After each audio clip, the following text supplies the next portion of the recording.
সোনারগাঁও উপজেলা স্বেচ্ছাসেবক দলের আয়োজনে 2025 সালের কর্মী সভা 27 সেপ্টেম্বর শনিবার সকাল 11টায় অনুষ্ঠিত হয়। অনুষ্ঠানে প্রধান অতিথি ছিলেন বাংলাদেশ জাতীয়তাবাদী স্বেচ্ছাসেবক দলের সহসভাপতি ও ঢাকা বিভাগ টিম প্রধান এমজি মাসুম রাসেল।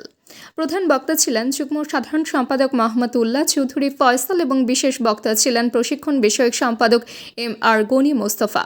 উদ্বোধন করেন নারায়ণগঞ্জ জেলা স্বেচ্ছাসেবক দলের আহ্বায়ক মাহবুবুর রহমান মাহবুব। এ সময় আরও উপস্থিত ছিলেন সোনারগাঁও উপজেলা স্বেচ্ছাসেবক দলের সদস্য সচিব প্রার্থী এজাজ ভুইয়া সহ অন্যান্য নেতাকর্মীরা। বক্তারা বলেন, জনগণের ক্ষতি হয় এমন কোনো কাজে জড়ানো যাবে না। ফ্যাসিবাদী মানসিকতার মানুষ বা বিতর্কিত চরিত্রকে নেতৃত্বে আনা যাবে না।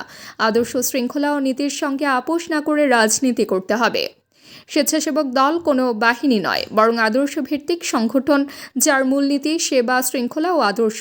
কর্মী সভা দলীয় ঐক্য ও ভবিষ্যৎ নেতৃত্ব গঠনের পথে একটি গুরুত্বপূর্ণ পদক্ষেপ হিসেবে চিহ্নিত হয়। অনুষ্ঠান শেষে সদস্য প্রার্থী বাছাইয়ের মধ্য দিয়ে কর্মী সভার সমাপ্তি ঘোষণা করা হয়। আজকে সোনারগাঁও উপজেলা স্বেচ্ছাসেবক দলের কর্মী সম্মেলনের পক্ষে আজকের এই সভা সফল এবং সার্থক করার জন্য আমাদের সোনারগাঁ থানা স্বেচ্ছাসেবক দলের সকল স্বেচ্ছাসেবক নেতৃবৃন্দ থেকে ধন্যবাদ। তারা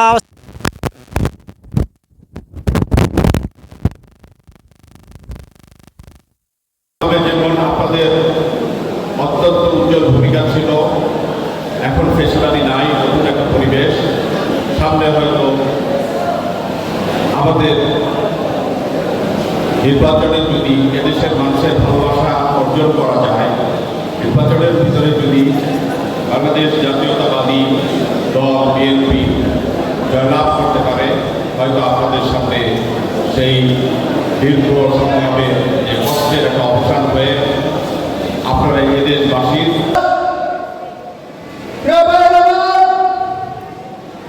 আমি ফয়সাল ভাইয়ের একটি বক্তব্য থেকে বলতে চাই। উনি বলেছেন স্বেচ্ছাসেবক দলের কার্যক্রম নিয়ে, স্বেচ্ছাসেবক দলের কাজ কি, ভাইয়ের কথায় আমি দু একটি কথা বলতে চাই। তাবাসসুম হক আনিকা, দৈনিক আজকের বাংলা। দৈনিক আজকের বাংলা .net